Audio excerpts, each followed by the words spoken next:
Shalom semuanya. Puji Tuhan, kita akan memulai dengan ibadah kita. Mari siapkan hati kita untuk datang kepada Tuhan. Mari siapkan hati kita untuk menyembah Tuhan.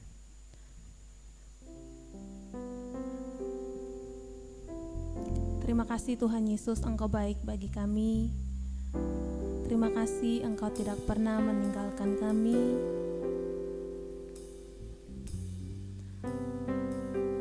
Bahkan di saat-saat kami merasa sendiri, kami merasa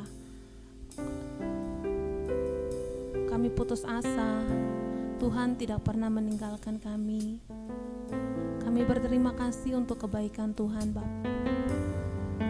Kami berterima kasih untuk apa yang Tuhan lakukan atas hidup kami, campur tangan Tuhan atas hidup kami, baik itu pekerjaan kami, baik itu sekolah kami bersyukur Tuhan Engkau baik. Dengan apa akan kami balas kebaikan-Mu Bapa? Hanya dengan mengucap syukur Tuhan, berterima kasih untuk apa yang Tuhan lakukan.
Mari kita merasakan kebaikan Tuhan.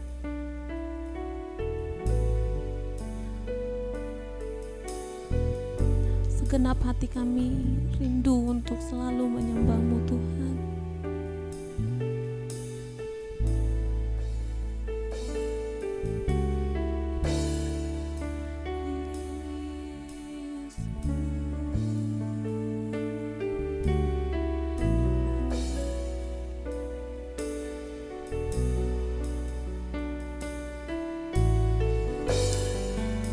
Kami percaya bahwa hati kami Tuhan setiap hari rindu untuk menyembah-Mu.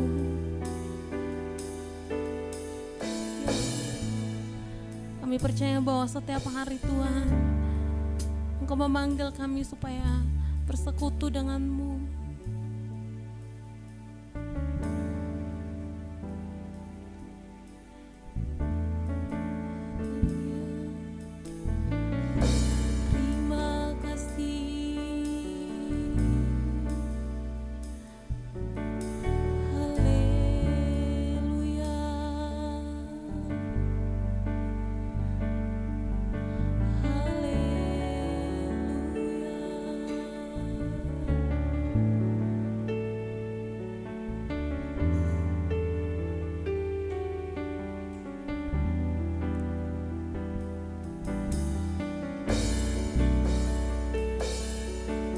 Sama-sama kita mengangkat suara kita.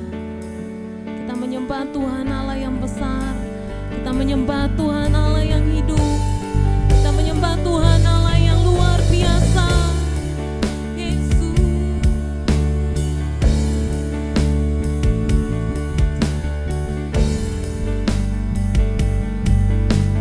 Terima kasih. Haleluya.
Kita akan memuji Tuhan, sama-sama kita angkat pujian. Denganmu Tuhan.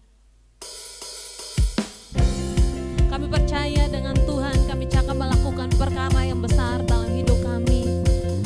Kami percaya Bapa, denganmu Tuhan kami dapat melakukan perkara-perkara yang besar.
Kita akan mendengarkan firman Tuhan.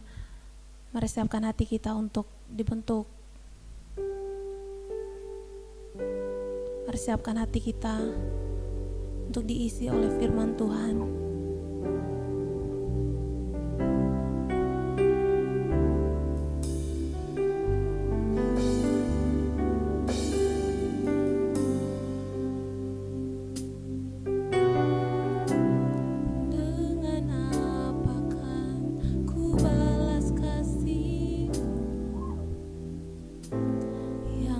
Terima darimu.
apa yang terjadi dalam hidup kami. Karena kami percaya Engkau Allah yang setia, yang tak pernah meninggalkan kami. Kami mau bersyukur Tuhan untuk segala hal.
Shalom Yuter dimanapun berada, saya sangat bersuka cita bahwa hari ini dapat berjumpa dengan teman-teman melalui ibadah online. Kita tadi sudah menyembah Tuhan, kita sudah memuji nama Tuhan, kita sudah datang kepada Tuhan dan sebentar lagi kita akan mendengarkan firman Tuhan. Mari teman-teman kita berdoa sebelum kita mendengarkan firman Tuhan. Sekali lagi kami menaikkan ucapan syukur kami kepada Tuhan, bahwa Tuhan adalah Allah yang nyata, bahwa kami beroleh anugerah, dan kami percaya kepada Engkau karena iman kami. Terima kasih Tuhan, bahwa keselamatan kami peroleh hanya karena anugerah-Mu dalam kehidupan kami. Walaupun kami harus menghadapi masa-masa yang sulit di hari-hari ini Tuhan, tapi kami percaya bahwa pemeliharaan Tuhan tidak pernah berlalu.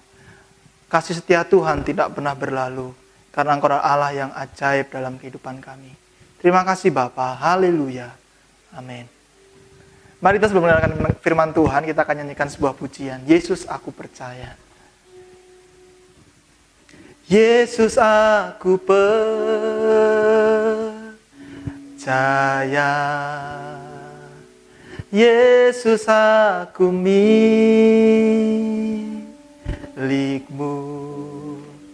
Ku hidup karena-Mu dan hanya untuk-Mu selamanya. Amin.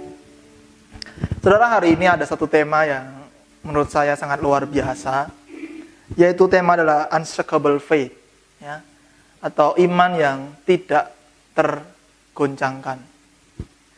Bicara tentang iman saudara, hari-hari ini mungkin banyak teman-teman yang mulai undur dan gak percaya sama Tuhan.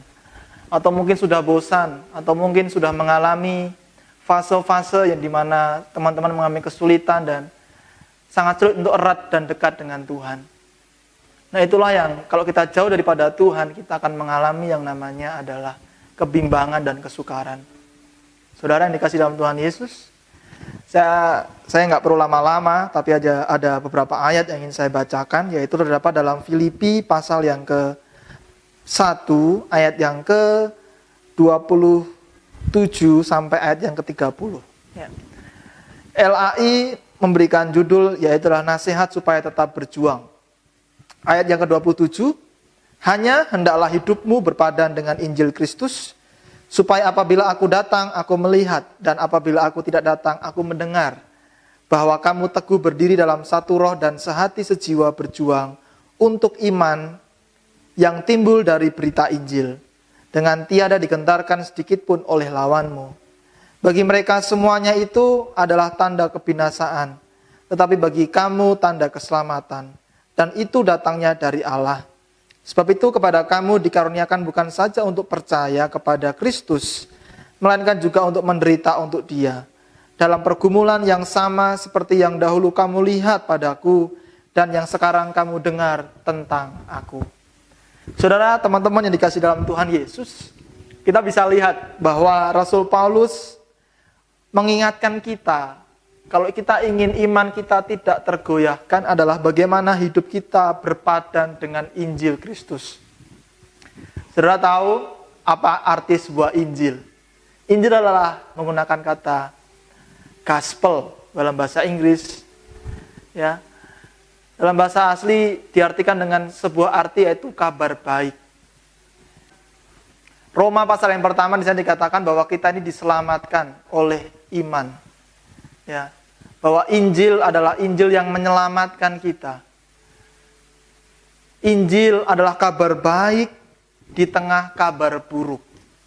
Kita tahu hari-hari ini bahwa COVID-19 atau corona atau pandemik yang mungkin kita alami membuat kita gusar, membuat kita bosan, atau mungkin bahkan membuat teman-teman khawatir. Tetapi satu hal, kalau kita ingin iman kita tetap teguh dan tidak tergoyahkan, adalah hidup kita berpadan dengan Injil Kristus. Di dalam Injil ada kabar keselamatan. Di dalam Injil ada berita tentang Yesus yang membuat kita aman, yang membuat kita tetap tenang. Bahkan Yesus mengatakan bahwa Dialah juru selamat bagi kita. Yesus juga mengatakan bahwa Dialah sumber air kehidupan yang akan menyegarkan kita. Saudara yang dikasih dalam Tuhan Yesus, teman-teman semua. Dan Rasul Paulus juga mengingatkan saudara, bahwa Injil itu harus kita hidupi. Tidak harus Kak Yusuf datang ke rumah teman-teman. Tidak harus Kak Ona datang ke rumah teman-teman. Tidak harus Bang Firman datang ke rumah teman-teman. Tetapi gaya hidup di masa pandemik ini adalah bagaimana kita tetap merenungkan kebenaran firman Tuhan. Kita tetap menggali kebenaran firman Tuhan. Karena melalui kebenaran firman Tuhan ada pengajaran, ada teguran, ada motivasi, ada kabar baik yang membuat kita tetap bersemangat. Dunia boleh mengatakan, oh kematian sudah banyak, oh toko-toko ditutup, oh sekolah-sekolah tidak dapat dibuka, bahkan teman-teman banyak belajar di rumah masing-masing. Tetapi satu hal, kalau teman-teman memberikan waktu minimal saudara, ya 1 jam sehari untuk membaca, merenungkan firman Tuhan, saya percaya bahwa iman saudara tidak pernah tergoncangkan oleh situasi. Amin. Saudara yang dikasih Tuhan Yesus, saya masih ingat 5 atau 6 tahun yang lalu saudara, saya pernah mengalami yang namanya iman yang tidak menentu. Saya tetap pelayanan, saya tetap setiap minggu tetap main musik di gereja, tetapi saya tidak mengalami keeratan dan keintiman dengan Tuhan. Mungkin saya bisa main musik di depan mimbar dengan hebatnya saudara, tetapi di hati kecil saya saudara tidak dapat dibohongi bahwa saya jauh daripada Tuhan. Saya kecewa dengan Tuhan ketika ayah saya dipanggil oleh Tuhan. Dan itu adalah kecewaan yang besar. Itulah kemarahan saya yang besar kepada Tuhan. Tetapi satu saat saudara, ketika saya mengikuti sebuah acara retreat, Tuhan ingatkan kembali kepada saya untuk saya kembali kepada Tuhan. Untuk saya kembali untuk erat kepada Tuhan. Untuk saya membangun iman saya. Dan Tuhan mengingatkan saya bahwa panggilan saya adalah seorang hamba Tuhan. Dan disitulah ketika saya membaca firman Tuhan, Tuhan menguatkan saya. Dan Tuhan memanggil saya kembali. Tuhan menerima saya kembali. Walaupun saya cacat, walaupun saya tidak sempurna di mata manusia, tetapi Tuhan menerima saya dengan apa adanya. Demikianlah juga teman-teman. Kalau hari-hari teman-teman minggu-minggu yang lalu mulai jauh daripada Tuhan, mulai jauh dari komunitas, mulai tidak dekat dengan Tuhan, mulailah datang kepada Tuhan. Mulailah membuka Alkitabmu, Mungkin Alkitabmu sudah lama tertutup, saudara. Tapi mulailah buka pelan-pelan dan carilah satu ayat di mana Tuhan berbicara kepada engkau. Dan disitulah Tuhan mengubahkan engkau. Amin. Dan saudara, supaya kita tidak tergoyahkan, iman kita adalah bagaimana kita hidup di dalam komunitas, dalam persekutuan dengan Tuhan. Rasul Paulus mengingatkan bagaimana kita harus tetap satu roh, kita tetap sehati sejiwa. Karena berjuang untuk iman yang timbul dari berita Injil dengan tidak digentarkan oleh sedikit pun oleh lawanmu. Sebenarnya apa sih musuh kita hari-hari ini? Musuh anak-anak muda hari-hari ini yang membuat iman kita tergoncangkan adalah hidup kita selalu monoton. Bangun pagi tidak saat teduh buka handphone. Ya, bangun pagi nggak saat teduh buka Facebook. Ya, bangun pagi nggak langsung buka Alkitab, buka Instagram, stalking orang yang kita cintai atau yang kita sukai.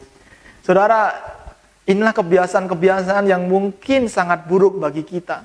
Apakah Kak Yusuf nggak pernah ngalamin? Kak Yusuf pernah ngalamin, teman-teman. Saya juga pernah ngalamin hal yang seperti itu. Ya, makanya ada seorang mentor saya pernah berbicara bahwa bagaimana firman itu harus menjadi roti sarapan kita yang paling utama di pagi hari. Karena firman itulah roti, makanan rohani kita. Firman itu telah menjadi manusia, yaitu Yesus Kristus. Dan firman itu adalah daily bread. Ya. Kalau kita membaca renungan di Google, saudara buka daily bread. Ya, makanan kita setiap hari, saudara. Yang akan menguatkan kita. Makanya Mazmur 119 mengatakan dengan apa seorang anak muda menjaga kelakuannya yang bersih, yaitu menjaganya sesuai dengan kebenaran firman. Kalau kita menjaga hidup kita dengan kebenaran firman dalam komunitas kita, di situ ada kesaksian. Di dalam kesaksian itu ada saling membangun.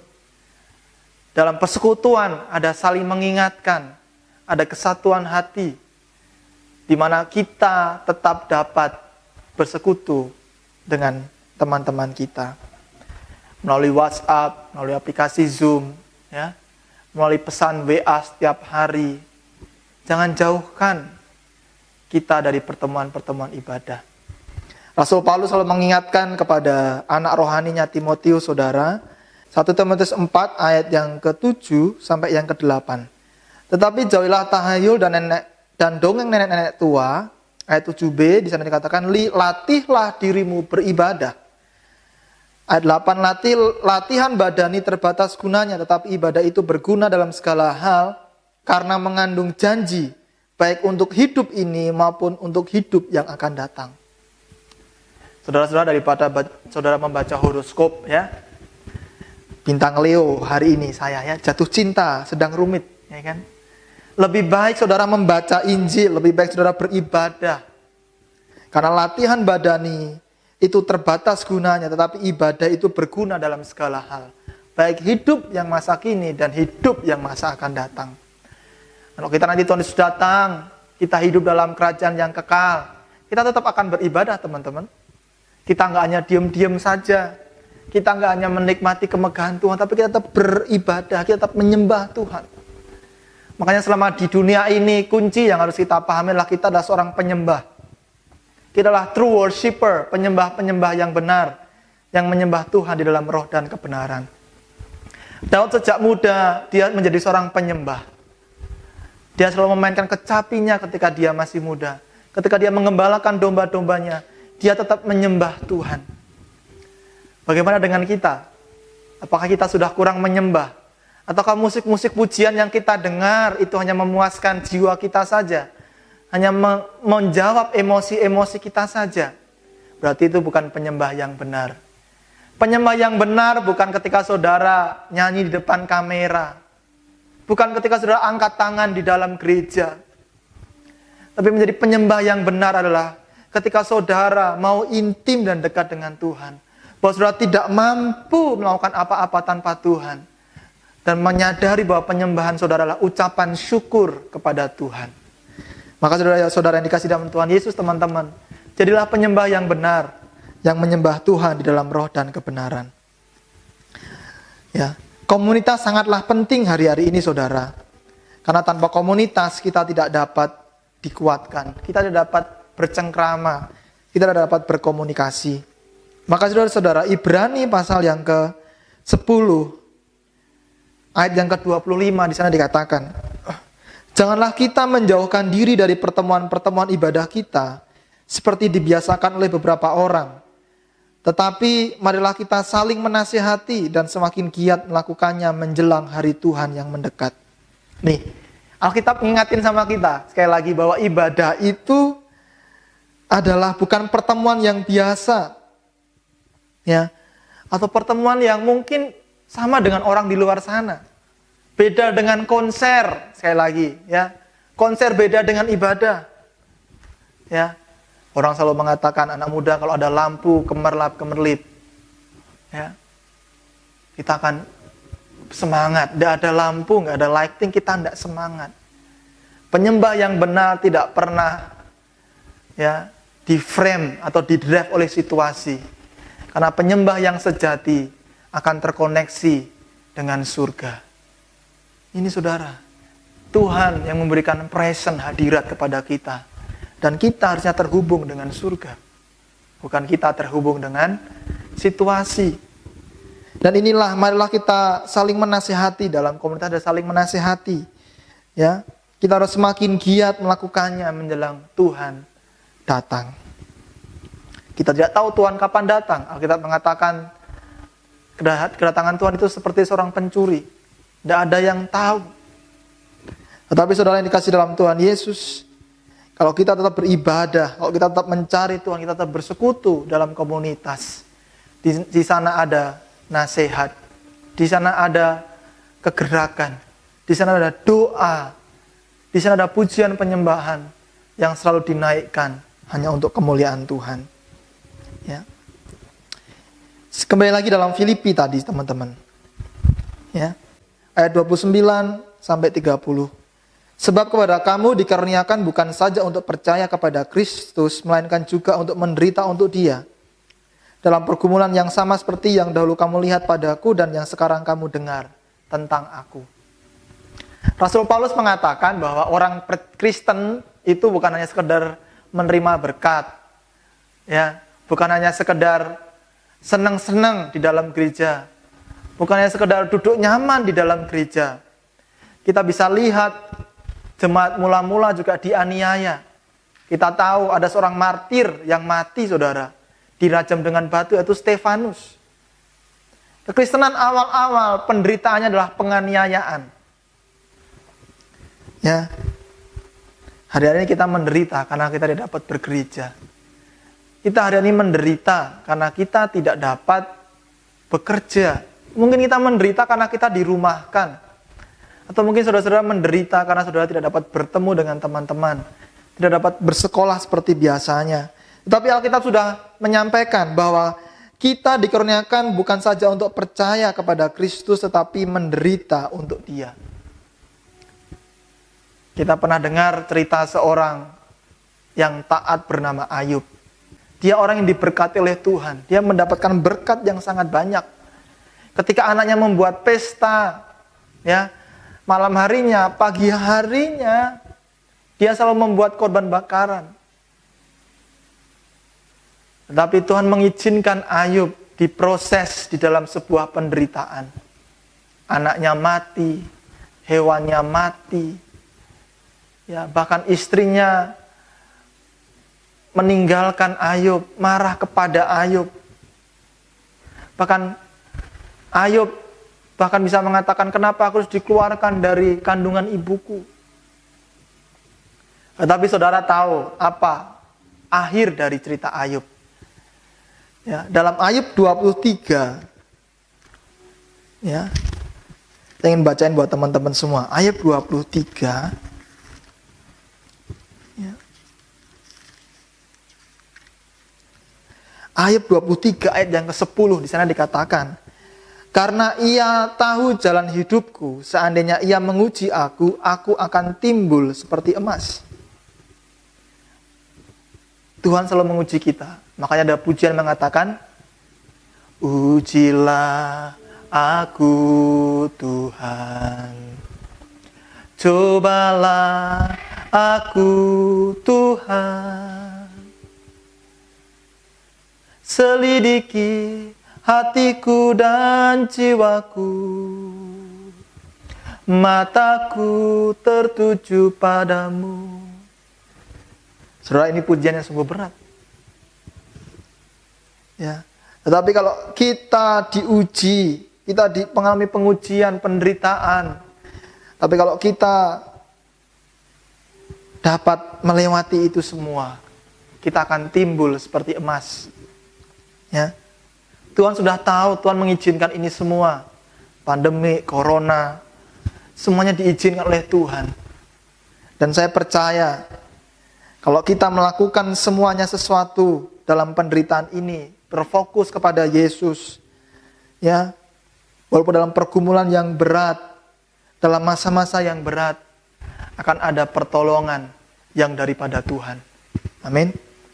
Saudara yang dikasih dalam Tuhan Yesus, biarlah kita tetap, iman kita nggak tetap goyah. Yang pertama tadi saya katakan, bagaimana hidup kita tetap berpadan dengan Injil.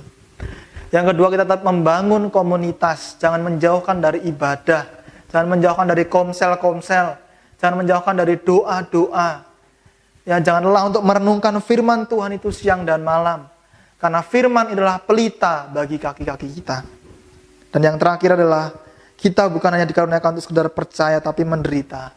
Tapi kalau saudara, penderitaan itu dapat kita lewati, kita akan mengalami kemenangan, dan iman kita tidak akan pernah tergoncangkan. Ya, saudara, teman-teman yang dikasih dalam Tuhan Yesus, ada ayat yang terakhir, yaitu dalam 1 Korintus pasal yang ke-10, ya, ayat yang ke-13. Di sana dikatakan, percobaan-percobaan yang kamu alami adalah pencobaan-pencobaan biasa yang tidak melebihi kekuatan manusia. Sebab Allah setia, dan karena itu Ia tidak akan membiarkan kamu dicobai melampaui kekuatanmu. Pada waktu kamu dicobai, Ia akan memberikan kepadamu jalan keluar, sehingga kamu dapat menanggungnya.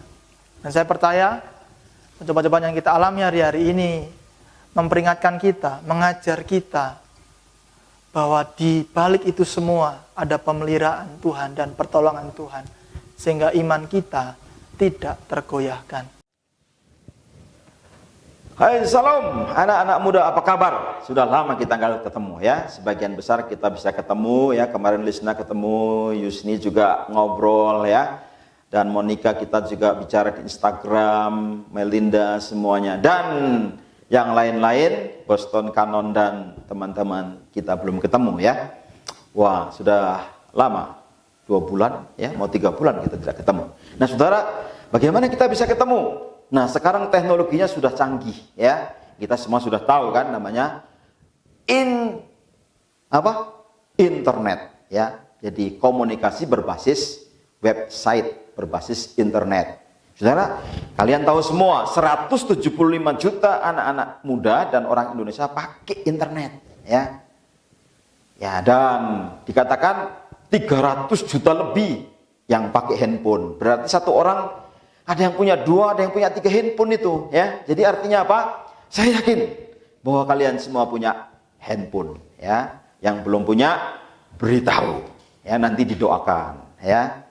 Yang jelas, anak-anak muda GKKI Nasional dan GKKI Bandung, kita akan komunikasi berbasis IT, Information and Technology, ya, dengan medsos. Karena itu, gereja kita nanti adalah gereja virtual untuk khusus youth, ya. Apa itu gereja virtual?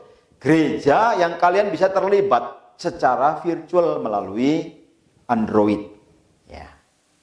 Ya, virtual itu maya, ya. Jadi melalui Android. Memang itu, wah, seperti nggak ketemu langsung, ya. Tetapi tetap seru, saya yakin, ya. Karena kalian tiap hari kan berapa jam itu di handphone, ya. Facebook bisa dipakai, ya. Jadi Facebook buka khusus youth NHG GKI Bandung khusus ya. Instagramnya sudah ada, nanti podcastnya juga ada ya. Tolong nanti kalian akan terlibat semua ya. Jadi ada yang bersaksi, ada yang memuji Tuhan, ada yang main musik, ya, ada yang sharing, ada yang bercerita. Ini kita sudah masuk ke abad 21, ya. Artinya apa? Kita semua sudah akses ke teknologi yang paling canggih. Karena itu nanti pembina YUT, kemudian ketua YUT, ya, akan mengkoordinasikan supaya pelayanan berjalan dengan baik. Nah, yang berikutnya adalah begini, karena ini dampak daripada pandemi ini kan juga ke ekonomi, ke sosial. Ya, saya tahu ada yang dirumahkan, ya.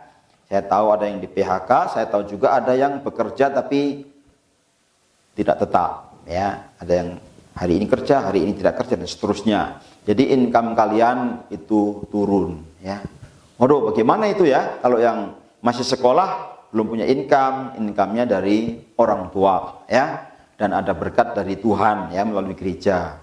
Untuk yang SD, SMP, SMA, ya kan?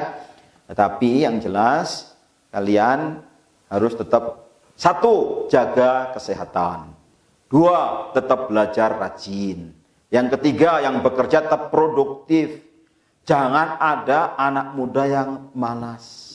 Rajin pangkal pandai, hemat pangkal kaya. Kalau kalian rajin, kalian akan diberkati oleh Tuhan, ya. Bacaan Alkitab, ya. Wah, tadi saya lupa itu ke orang tua mengingatkan. Filipi dibaca, ya, Kisah Rasul dibaca, Ayub dibaca. Nanti setiap bulan ada bacaan terus, ya. Terus menerus. Jadi kalian setiap hari harus baca Alkitab, harus doa. Ya, saling ngingetin satu dengan yang lain di Facebook, di Instagram, ya. Tadi pagi saya ngingetin 3 orang, ya. Baca Alkitab, ya. Karena apa? Karena baca Alkitab artinya kita ketemu Tuhan Yesus. Itu penting sekali. Oke? Jadi tetap kompak, tetap satukan. Nanti, ya, kalau ada yang sudah siap dibaptis, daftar, ya. Daftar, formulirnya akan disediakan. Nanti kita akan sewa tempat untuk baptisan khusus, ya. Kalau yang ada ulang tahun dirayakan, kita rayakan, ya. Ya, di mana rayakannya? Bisa ketemu, tapi juga bisa lewat virtual, ya. Saudara, itu yang bisa saya umumkan. Jadi untuk bulan Juni sampai Desember dan mungkin, ya, seterusnya itu menjadi budaya GKI Youth Bandung untuk IT, ya. Nanti pokoknya semuanya akan di training yang lebih baik untuk IT-nya, ya. Supaya bisa saling membagi gimana sih cara komunikasi yang paling bagus lewat Instagram dan sebagainya itu, ya. Ya, karena saya punya teman, ya, seorang pelukis. Wah, dia itu di Instagramnya itu lukisan banyak sekali, ya. Wah, luar biasa itu, tiap hari dia melukis. Dan semua orang senang dilukis. Saya juga minta dilukis akhirnya, kan. Saya dilukis bayar 250.000. Wih, ternyata lewat Instagram bisa keren juga, ya, bisa produktif. Nah, karena itu kalian, saya ingatkan jangan ada yang malas, ya. Buang kebiasaan buruk, bangun yang pagi, doa pagi, ya. Tidur jangan terlalu malam. Main game kurangi kalau perlu, ya, dihilangkan, ya. Ya, sedikit demi sedikit, ya, putuskan, jangan main game terus. Oke? Mari saya akan mendoakan kalian, ya.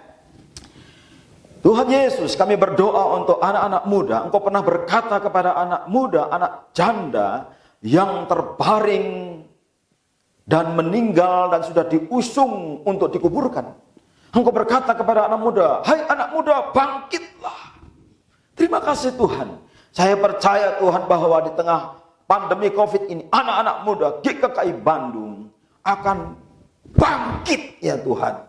Bersemangat, ya Tuhan. Dan aku percaya melalui teknologi IT, ya Tuhan, informasi teknologi, medsos, internet, website, Tuhan Yesus, semua bisa saling menguatkan, saling membangun, saling menghibur, saling menegur, dan kami bisa beribadah bersama-sama melalui media sosial. Tuhan Yesus, tolong kami supaya kami berhikmat dalam nama Tuhan Yesus. Turunlah ke atas kalian semua berkat dari Bapa di surga, kasih sayang daripada Tuhan Yesus Kristus, Roh Kudus menyertai roh dan jiwamu sekarang dan sampai selama-lamanya. Amin. Salam, selamat minggu. Tuhan memberkati. Tetap bergembira, tetap sehat. Haleluya. Amin.